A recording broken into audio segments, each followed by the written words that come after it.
1 and a 2 and a 3 and a 4.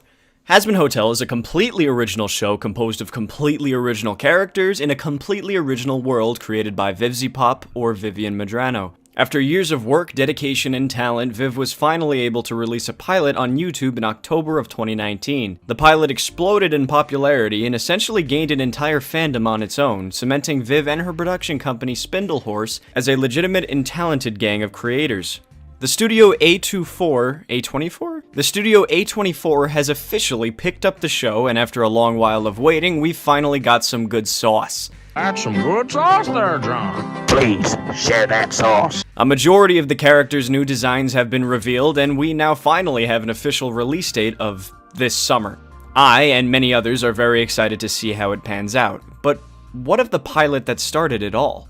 Hazbin Hotel's pilot is one of the most brilliantly insane original creations to come out of YouTube. While I obviously respect its ambition and what it's trying to say, the pilot, along with its spin-off Hell of a Boss, feels incredibly half-baked. I won't be discussing Hell of a Boss in detail because that's deserving of its own video, but I will be mentioning things here and there. And in this video, I will only be discussing the pilot of Hazbin Hotel and reviewing it in of itself. I am in no way assuming the official first season produced by A24 will be like this. Anywho, it feels like Vivzipop just has too much going on before basic fundamental world building and exposition has been established. I'm very confused as to how Hell works exactly. It's obviously worn down and overpopulated, but how can one run a business when there doesn't even seem to be any kind of law enforcement or active government system? Lucifer and his queen Lilith are completely absent from the pilot, and Charlie doesn't seem to be overwhelmed with responsibility as she is focusing her energy on the hotel. Characters can still die that have already died before, and it's not made clear on what exactly happens to them.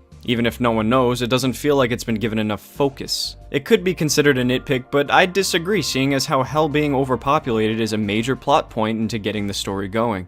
I want to feel immersed in this unique and beautifully animated world, but nothing gets to really breathe for the first 18 minutes of the 40-minute pilot. We've been introduced to so many characters that haven't gotten the slightest bit of justification as to why we're spending so much time on them. Like, what's the point of the entire Sir Pentious and Cherry Bomb segment? We have no idea who they are or how important they are to the story, so why do we care? I'd rather get more scenes with someone from the main cast, like Angel, so he can get a tiny bit more than just sex equals funny. Or Vaggie and some foreshadowing as to why she's so much more apprehensive than Charlie in her ambitions. Fuck, even give us a reason as to why they love each other to begin with. I would have loved some more in-detail lesbian representation. Same-sex relationships can go a lot deeper than just straight relationships but they're same sex. The spin-off Hell of a Boss is especially guilty of this trope.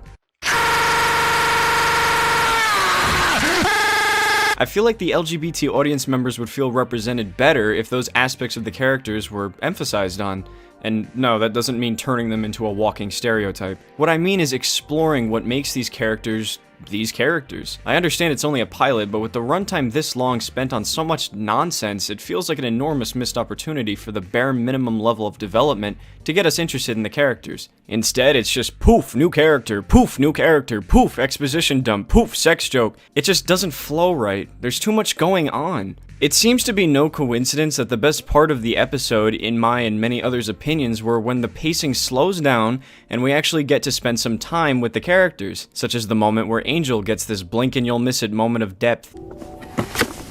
It's probably a good idea to get some actual food in this place, you know, to feed all the wayward souls you got in here.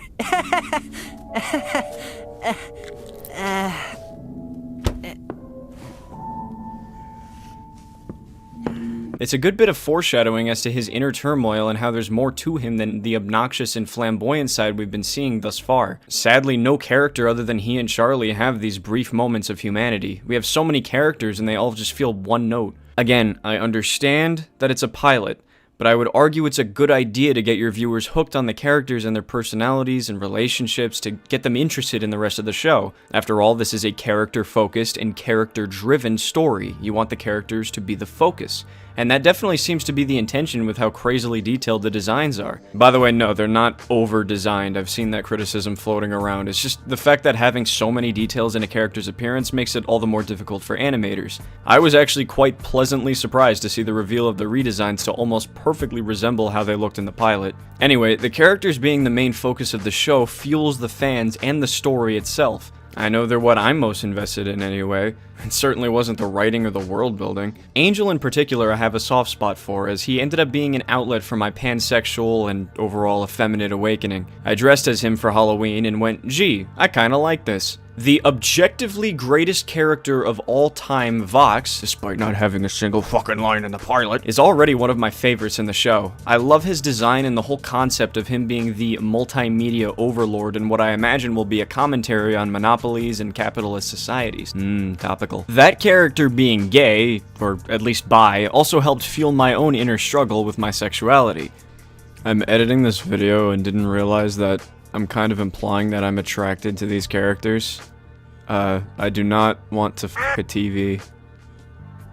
He's just not my type. Being raised by a conservative family, it was very hard to grow in this way, and a lot of that growth is credited to these characters, and for that alone I'm incredibly grateful to Vivian and this pilot for existing, even if I have my qualms with it. Matter of fact, if it weren't for Viv and Hazbin's existence, I probably wouldn't have even been working on my Godzilla series every day for 3 years in a row now. Even if this thing turns out to never come to light, I wouldn't have even been bothered if it weren't for this pilot's and this franchise's success. I'm still a pretty huge fan of the franchise, believe it or not. My mousepad is Vox, Velvet, and Valentino, like the playmat, and I own a lot of the shirts from her merch, as overpriced as they are. Even if Hell of a Boss Season 2 seems to be an absolute mess of writing and character motivation so far, I can still be excited and hope for a better new episode. Episode 8, Ozzy's in particular, I found to be pretty amazing, and I'd take 100 shitty episodes for something like that again. It is unfortunate that we had to wait this long for the show to come out, but now that it's right around the corner, I remain cautiously optimistic, and regardless, we'll still be proud of Viv and the Spindlehorse team on a larger scale.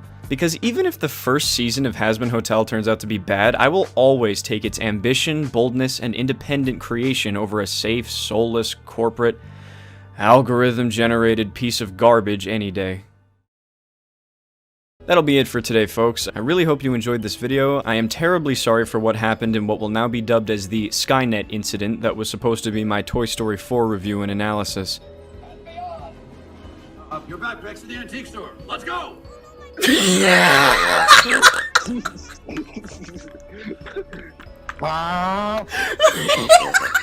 I've always hated Disney, but this somehow managed to intensify that hatred even more.